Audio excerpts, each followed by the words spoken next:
അസ്സലാമു അലൈക്കും വറഹ്മത്തുള്ളാഹ്. നമ്മളൊക്കെ അള്ളാഹുവിന്റെ അടിമകളാണ്. നമ്മൾ ഇന്ന് ഒരുപാട് തെറ്റുകുറ്റങ്ങൾ വരാറുണ്ട്.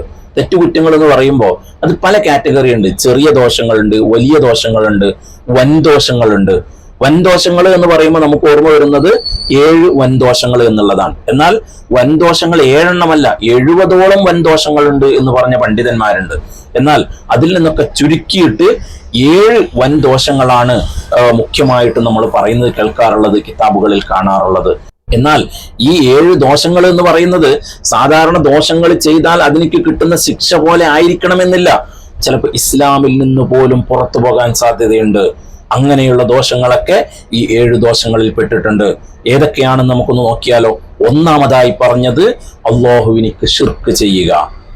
ശിർക്ക് ചെയ്യുക എന്ന് പറയുമ്പോൾ എന്തെങ്കിലും പണിയെടുക്കുക എന്നല്ല. നമ്മുടെ വിശ്വാസത്തിൽ അല്ലാഹു അല്ലാതെ വേറെയും ഒരാൾക്ക് കഴിവുണ്ട് എന്ന് വിചാരിച്ചാൽ അത് ശിർക്കാണ്. ഇത് പറയുമ്പോൾ ചിലപ്പോൾ വിചാരിക്കും, നമ്മൾ മക്ബറകളിൽ പോകാറില്ലേ, അല്ലെങ്കിൽ നമ്മൾ ഹബീബായ റസൂലുള്ളാഹി സ്വല്ലല്ലാഹു അലൈഹി വസല്ലമ തങ്ങളോട് ഞങ്ങളുടെ കൈ പിടിക്കണേ എന്ന് പറയാറില്ലേ? ഉണ്ട്, അതൊക്കെ ചെയ്യാറുണ്ട്. ചിലപ്പോൾ മക്ബറയിൽ പോയിട്ട് അവരോട് തന്നെ പറയാറുണ്ട് ഞങ്ങളുടെ രോഗം ശിഫയാക്കണേ എന്ന്. അതിനെന്താ കുഴപ്പം? അവിടെ അള്ളാഹുവിനിക്ക് പകരമായി വെക്കലല്ല, അത് മനസ്സിലാക്കാത്ത ആളുകളുടെ തെറ്റാണ്. നമ്മുടെ അടിസ്ഥാനപരമായിട്ടുള്ള വിശ്വാസം നിലനിർത്തിയിട്ടാണ് നമ്മൾ മക്ബറയിലേക്ക് പോകുന്നുള്ളത്. എന്താ? എല്ലാത്തിലും കഴിവുള്ളവൻ അള്ളാഹുവാണ്. ലാ ഹൗല വലാ ഖുവത ഇല്ലാ ബില്ലാഹിൽ അലിയിൽ അളീം.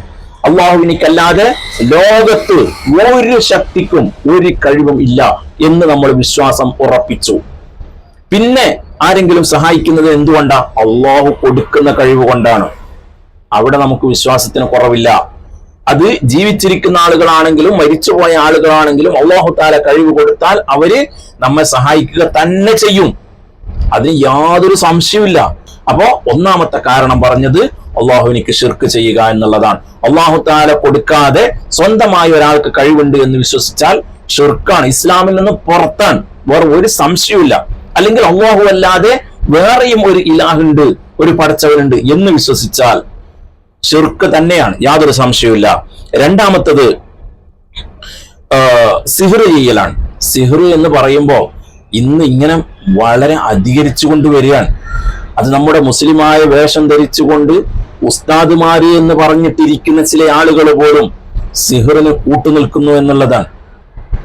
ആരും ഈ ഒരു പണിക്ക് പോകാനും പാടില്ല, ആരും ചെയ്തു കൊടുക്കാനും പാടില്ല. ഈ ഇസ്മിന്റെ പണിയെടുക്കുന്ന ഉസ്താദുമാരോട് എനിക്ക് പറയാനുള്ളത്, നല്ല നല്ല ഉസ്താദുമാർ ഒരുപാടുണ്ട്. രോഗം വന്നു കഴിഞ്ഞാൽ അതിന് ചികിത്സിക്കുന്ന ആളുകൾ, അതിന് വേണ്ട ഉറുക്കും മന്ത്രവും എഴുതി കൊടുക്കുന്ന ആളുകൾ, അവരെയൊന്നും ഞാൻ കുറ്റം പറയുന്നില്ല.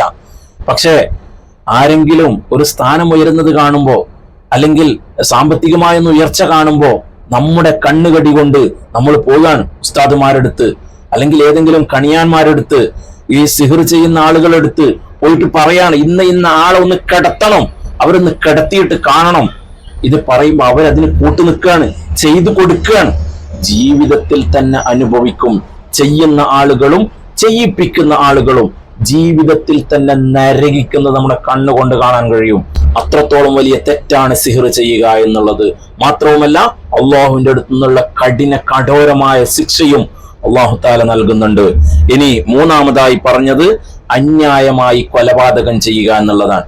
അന്യായമായിട്ട് എന്നല്ല, ന്യായമായിട്ട് നമുക്ക് കൊലപാതകം ചെയ്യാൻ പാടില്ല. ഒരു സ്ഥലത്തും ഒരാളെയും നമുക്ക് കൊല്ലാൻ അധികാരമില്ല. അത് നമ്മുടെ നാട്ടിൽ എന്നല്ല, ഏത് നാട്ടിലായാലും എവിടെയായാലും ഒരാളെയും നമ്മൾ കൊല്ലാൻ പാടില്ല. അന്യായമായിട്ട് എന്നല്ല, മനുഷ്യനെ എന്ന് മാത്രമല്ല മൃഗത്തിനെ പോലും നമ്മൾ കൊല്ലാൻ പാടില്ല. പിന്നെ നമുക്ക് ഭക്ഷണയോഗ്യമായ ആട്, മാട്, ഒട്ടകം പോലെയുള്ള ആ മൃഗങ്ങളെ അവരെ നമ്മൾ അറുക്കുന്നത് തന്നെ ഫർളും ഷർത്തും വെച്ചിട്ടാണ്, നിബന്ധനകൾ വെച്ചിട്ടാണ്. വളരെ പെട്ടെന്ന് മുറിയുന്ന ആയുധം കൊണ്ട് അറുക്കണം എന്നുള്ളത് നിബന്ധനയാണ്, അത് നിർബന്ധമാണ്. മുറിയാത്ത ആയുധം കൊണ്ട് മൃഗങ്ങൾ അറുക്കാൻ പാടില്ല. കാരണം എന്താ? അവരിങ്ങനെ വേദനിച്ചിട്ട്, കാരണം മൂർച്ചയില്ലാത്ത ആയുധം എന്ന് പറയുമ്പോൾ വളരെ കഷ്ടപ്പെട്ടിട്ടായിരിക്കും അറുക്കുക. അങ്ങനെ അറുക്കാൻ പാടില്ല. മൂർച്ചയുള്ള ആയുധം കൊണ്ട് വളരെ പെട്ടെന്ന് അറുത്തു കളയണം എന്നുള്ളതാണ്. അങ്ങനെയല്ലാത്ത ഒരു മൃഗങ്ങളെയും നമുക്ക് കൊല്ലാൻ അധികാരമില്ല. അതൊക്കെ അള്ളാഹുവിന്റെ സൃഷ്ടികളാണ്. അള്ളാഹു സൃഷ്ടിച്ചത് അള്ളാഹു തആല കൊല്ലും, നമ്മളല്ല കൊല്ലേണ്ടത്. നമുക്കതിന് അധികാരമില്ല. പിന്നെയല്ലേ മനുഷ്യനെ കൊല്ലുക എന്നുള്ളത്. പക്ഷെ ഇന്ന് മൃഗങ്ങളെക്കാളും കടയായിട്ടാണ് മനുഷ്യനെ കൊന്നുകൊണ്ടിരിക്കുന്നത്. നമ്മുടെ നാടുകളിലൊക്കെ അടിച്ചിട്ടും മറ്റും കൊല്ലുന്നത് നമ്മൾ ദിനംപ്രതി കണ്ടുകൊണ്ടിരിക്കുകയാണ്. അല്ലാഹു തആല നമ്മുടെ സമൂഹത്തിനെ നന്നാക്കി തരട്ടെ. ആമീൻ യാ റബ്ബൽ ആലമീൻ. പിന്നെ പറയാനുള്ളത് പലിശ വാങ്ങലും കൊടുക്കലും. അല്ലാഹു തആല പരിശുദ്ധ ഖുർആനിലൂടെ തന്നെ പറഞ്ഞതാണ്, അഹല്ലല്ലാഹുൽ ബൈഅ വഹറമ റിബ. പലിശ അല്ലാഹു തആല ഹറാമാക്കിയിട്ടുണ്ട്. നബി സല്ലല്ലാഹു അലൈഹി വസല്ലം തങ്ങൾ പറഞ്ഞ എന്താ, വആകിലുഹു വമൂകിലുഹു വകാതിബുഹു വശാഹിദി ഒക്കെ പറഞ്ഞിട്ടുണ്ട്. എന്താ? പലിശ കൊടുക്കുന്നവരെ, വാങ്ങുന്നവരെ, എഴുതുന്നവരെ, സാക്ഷി നിൽക്കുന്നവരെ, സൂക്ഷിക്കുന്നവരെ, ഇങ്ങനെ എല്ലാവരെയും അല്ലാഹു തആല ശപിച്ചിട്ടുണ്ട്. ഇതേപോലെ തന്നെയാണ് കൈക്കൂലിയും വരുന്നത്. കൈക്കൂലിയും ഒരു തരത്തില് ഈ പലിശ പോലെ തന്നെയാണ്. വാങ്ങാൻ പാടില്ല, കൊടുക്കാൻ പാടില്ല. ഇത് നമ്മുടെ നാടിന്റെ ഗവൺമെന്റിന്റെ നിയമം മാത്രമല്ല, പണ്ടേ ഇസ്ലാം പറഞ്ഞതാണ്. പലിശ വാങ്ങാനും പാടില്ല, കൊടുക്കാനും പാടില്ല, സാക്ഷി നിൽക്കാനും പാടില്ല, അത് എഴുതാനും പാടില്ല, ഒന്നിനും പാടില്ല. ഇത് വളരെ ശിക്ഷയുള്ള കാര്യമാണ്. അതുപോലെ തന്നെ അടുത്തതാണ് അനാഥകളുടെ സ്വത്ത് അപഹരിക്കുക. ഇത് പറയുമ്പോ യത്തീംഖാനകൾ നടത്തുന്നവർ, അതുപോലെ തന്നെ യത്തീം മക്കളെ പോറ്റുന്നവര്, നിങ്ങൾ വളരെയധികം സൂക്ഷിക്കേണ്ടതുണ്ട്. യത്തീംഖാനയിൽ പണിയെടുക്കുന്ന ആളുകൾ നിങ്ങളൊക്കെ വളരെ സൂക്ഷിക്കേണ്ടതുണ്ട്. കാരണം അതിൽ നിന്നും ഒരു രൂപ പോലും നമ്മുടെ പോക്കറ്റിലായി പോയാൽ നാളെ അല്ലാഹുവിന്റെ അടുത്ത് മറുപടി പറയേണ്ടി വരും. എന്നാൽ ഇന്ന് അങ്ങനെയാണോ? യത്തീംഖാനക്ക് എന്നും പറഞ്ഞിട്ട് പൈസ പിരിപ്പിച്ചിട്ട് അത് സ്വന്തം പോക്കറ്റ് വിയർപ്പിക്കുന്ന ആളുകൾ നമ്മുടെ കൂട്ടത്തിലുണ്ടോ എന്ന് നമ്മൾ ആലോചിക്കേണ്ടതുണ്ട്. അങ്ങനെ ഉണ്ടെങ്കിൽ, ആരെങ്കിലും അതുപോലെ ചെയ്യുന്നുണ്ടെങ്കിൽ വളരെ സൂക്ഷിക്കേണ്ടതുണ്ട്. സബഉൽ മൂബിഖാത്തിൽപ്പെട്ടതാണ്, 7 വൻദോഷത്തിൽപ്പെട്ടതാണ്. അനുഭവിക്കുക തന്നെ ചെയ്യും. അല്ലാഹുവിന്റെ ശിക്ഷ അത് വേറെ തന്നെയാണ്. അതുപോലെ തന്നെ യത്തീം മക്കളെ പോറ്റുന്ന ആളുകൾ, അവർക്ക് വേണ്ടി എന്ന് പറഞ്ഞിട്ട് ആരെങ്കിലും കൊടുത്തു കഴിഞ്ഞാൽ അത് സ്വന്തം ആവശ്യത്തിന് ഉപയോഗിക്കുന്ന ആളുകൾ ഉണ്ടെങ്കിൽ സൂക്ഷിച്ചു കൊള്ളുക. അത് നാശത്തിലേക്കുള്ള പോക്കാണ്. അതുപോലെ തന്നെ അടുത്തത് യുദ്ധരംഗത്തിൽ നിന്നും പിന്തിരിഞ്ഞോടുക എന്നുള്ളതാണ്. അത് ഈ സമയത്ത് നമുക്ക് പറയേണ്ട ആവശ്യമില്ല, കാരണം അത് ഇസ്ലാമിക യുദ്ധങ്ങളെ കുറിച്ച് പറഞ്ഞതാണ്. അപ്പൊ ഇന്ന് ഇസ്ലാമിക യുദ്ധങ്ങൾ ഇല്ലാത്തത് കൊണ്ട് അതിനെക്കുറിച്ച് നമ്മൾ പറയേണ്ട ആവശ്യമില്ല. അടുത്തത് പതിവ്രതകളായ സ്ത്രീകളെ വ്യഭിചാരാരോപണം പറയുക എന്നുള്ളതാണ്. ഇത് വളരെയധികം വർദ്ധിച്ചു വരുന്ന ഒരു കാര്യമാണ്.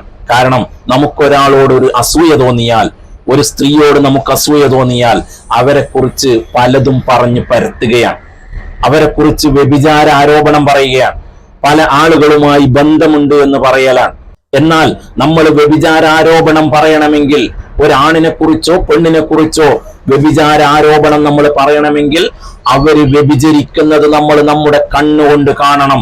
കിതാബുകളിൽ മഹാന്മാര് പറഞ്ഞത്, ഒരു സൂചിയിൽ നമ്മൾ നൂല് കോർക്കുന്നത് പോലെ അത്രയും വ്യക്തമായിട്ട് രണ്ടാളുകൾ വ്യഭിചാരം ചെയ്യുന്നത് കണ്ടാൽ മാത്രമേ അവർ വ്യഭിചാരം ചെയ്തു, അവര് പലതരത്തിലുള്ള ബന്ധമുണ്ട് എന്ന് നമുക്ക് പറയാൻ കഴിയുകയുള്ളൂ. അല്ലാതെ എവിടെയെങ്കിലും രണ്ടാളുകൾ നിന്ന് സംസാരിക്കുന്നത് കണ്ടു എന്ന് പറഞ്ഞിട്ട് നമുക്ക് അവരെ വ്യഭിചാരാരോപണം പറയാൻ കഴിയില്ല. അവരേതെങ്കിലും വഴിയിലൂടെ നടന്നു വരുന്നത് കണ്ടു എന്ന് പറഞ്ഞിട്ട് നമുക്ക് അവരെ വ്യഭിചാരാരോപണം പറയാൻ കഴിയില്ല. എന്നാൽ ഇന്ന് അങ്ങനെയല്ല. ഒരു തെറ്റും ചെയ്യാത്ത ആളുകളായിരിക്കും, പക്ഷേ അവരോട് നമുക്ക് ദേഷ്യമുണ്ടെങ്കിൽ അവരെ ഒന്ന് സമൂഹത്തിന്റെ മുമ്പിൽ നാണം കെടുത്തി കാണിക്കണം എന്ന് വിചാരിച്ചിട്ട് പലതും പറഞ്ഞു പരത്തലാണ്.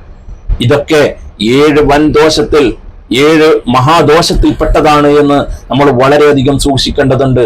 ഈ ദോഷങ്ങളിൽ നിന്ന് മാത്രമല്ല, ഒരു ദോഷങ്ങളും വരാത്ത രീതിയിൽ നമ്മൾ നമ്മുടെ ജീവിതം ചിട്ടപ്പെടുത്തേണ്ടതുണ്ട്. അല്ലാഹു സുബ്ഹാനഹു വ തആല തെറ്റുകളിൽ നിന്നും മാറി നിൽക്കാൻ നമുക്കെല്ലാവർക്കും തൗഫീക്ക് നൽകുമാറാവട്ടെ. ആമീൻ യാ റബ്ബൽ ആലമീൻ. എനിക്കും കുടുംബത്തിനും വേണ്ടി ദുആ ചെയ്യണം എന്ന് ദുആ കൊണ്ട് വസിയത്ത് ചെയ്യുന്നു. അസ്സലാമു അലൈക്കും വറഹ്മത്തുള്ളാഹി.